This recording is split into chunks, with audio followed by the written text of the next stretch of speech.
Cela fait plusieurs jours qu'Édouard et tout l'équipage avec lui et Marie avec lui aussi poursuit sans relâche une créature étrange, immense, qu'il a aperçue alors qu'elle passait sous le bateau et qu'elle était quasiment aussi grande que le bateau, si bien que ils en ont peur et en même temps qu'elle les attire et elle est argentée, noire, avec des reflets un peu bleutés, si bien que Édouard l'a appelée le diable noir.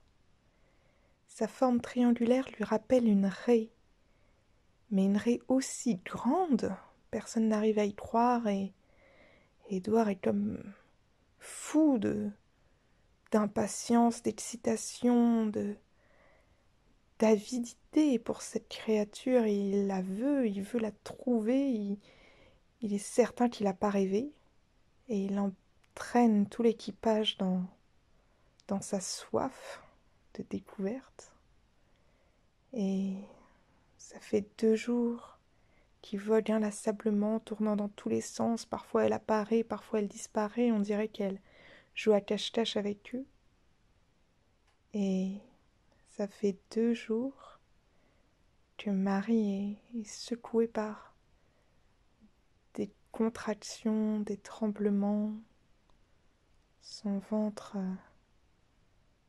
a l'air d'être secoué par des spasmes, mais elle sent bien que ah, elle va, elle va bientôt accoucher. Et ce qu'elle attend, ce qu'elle redoute va arriver. Et tout cela est très confus en elle. Elle se doute bien que un bébé va arriver, mais elle ne sait pas du tout ce qui l'attend. Elle a peur, elle se sent seule. Impatiente aussi, peut-être un peu comme Édouard et sa raie mystérieuse. Sa créature qui l'aperçoit sans jamais parvenir à la saisir, et là qui est au bout des doigts, et voilà. Un soir, ces contractions deviennent de plus en plus rapprochées, elle descend dans la cale, elle est toute seule, elle s'enferme, le bateau continue à tanguer au rythme de la folie d'Édouard, et elle sent son souffle qui devient de plus en plus court. Les douleurs se rapprochent, elle la transperce, elle la traverse, elle en même temps la saisissent et parfois, malgré elle, la joie ruisselle du haut de sa tête jusqu'à ses pieds parce que elle sent qu'elle est traversée par quelque chose de si grand, de si puissant, elle a envie d'éclater de rire et juste l'instant d'après, elle est emportée dans un torrent de douleur et vague après vague, elle se sent de plus en plus submergée. Elle n'en peut plus tout à coup dans sa cale, dans sa solitude, elle remonte l'escalier, agrippant les barreaux de toutes ses mains. Elle met 5 minutes pour arriver à faire 3 pas. Enfin, elle parvient à l'étage supérieur. Elle ne sait plus pourquoi elle est allée se mettre dans cette cale-là, toute seule, au fond de la solitude, alors que tout en haut, ils l'attendent. Et Edouard aussi, finalement, il commence à oublier sa raie. Il voit bien que, voilà, c'est un moment là où Marie va avoir besoin de lui. Elle titube, elle continue à lutter et elle apprend petit à petit à respirer. Elle essaye vraiment de prendre chaque contraction comme une vague. Elle en a eu tellement, des milliers, des milliards et des milliers de vagues qui l'ont transpercée comme ça, qui l'ont glacée, qui l'ont réchauffée, qui l'ont traversée, qui ont fait déferler sur elle leur force, leur puissance, face à laquelle elle n'est qu'une plume qui est balayée. Et il faut qu'elle arrive à s'abandonner un tout petit peu à cette immense puissance parce que elle est bien plus grande qu'elle. Alors enfin elle attrape un barreau, 2 barreaux, son corps en finit plus d'être broyé. Elle pousse la fameuse porte qui la sépare du pont. Encore une fois, l'air de la nuit l'envahit. Ils ont vogué vers le sud depuis tellement longtemps, ils sont parvenus au bout de la terre et Là-bas, l'air est si doux, un immense mystère. Des paillettes d'argent qui semblent flotter dans l'air, comme une mélodie, une mélopée qui vient du bout de la terre. Alors elle se hisse, tout le monde vient l'aider. Edouard la prend dans ses bras. Elle connaît un instant de paix, si immense, si profond. Tout peut arriver, tout va bien se passer, tout est là. Il n'y a qu'à ouvrir son âme et accueillir, et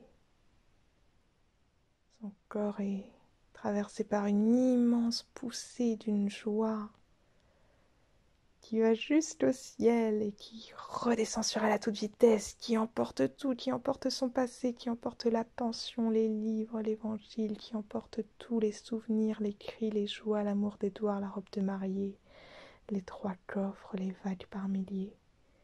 Tout cela redescend, pousse, remonte un coup, va jusqu'à Dieu.